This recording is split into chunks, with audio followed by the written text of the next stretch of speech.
ఇప్పుడే తాకిందా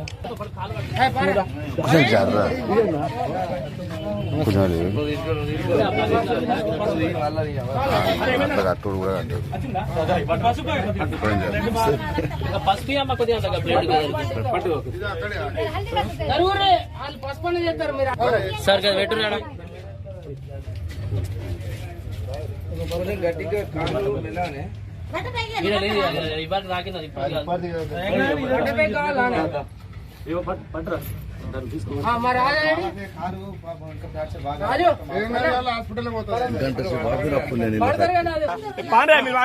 ఎక్కువడం వల్ల కొన్ని శాకాహార జంతువులు బయటకు వస్తున్నాయి.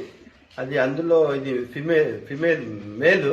మేల్ జాతి చుక్కలు దుప్పి కొంచెం ఊర్లకు వచ్చేట్లో అది రెస్క్యూ చేసి దీన్ని గవర్నమెంట్ హాస్పిటల్ తీసుకురావడం జరిగింది. ఇక్కడ నుంచి ట్రీట్మెంట్ చేసుకుని దాని కాలు కొంచెం ఫ్రాక్చర్ అయింది. ట్రీట్మెంట్ చేసి తీసుకుపోయి గవర్నమెంట్ మన కరీంనగర్లో డీర్ పార్క్ ఉంది, అందులో వదిలిపెడతాం. అందులో పునరావాస కల్పిస్తారు. వాటికి అక్కడ ఫీడింగ్ కానీ ట్రీట్మెంట్ కానీ అన్నీ ప్రాపర్గా జరుగుతాయి. కాబట్టి అక్కడ పై అధికారుల సలహా మేరకు వాటిని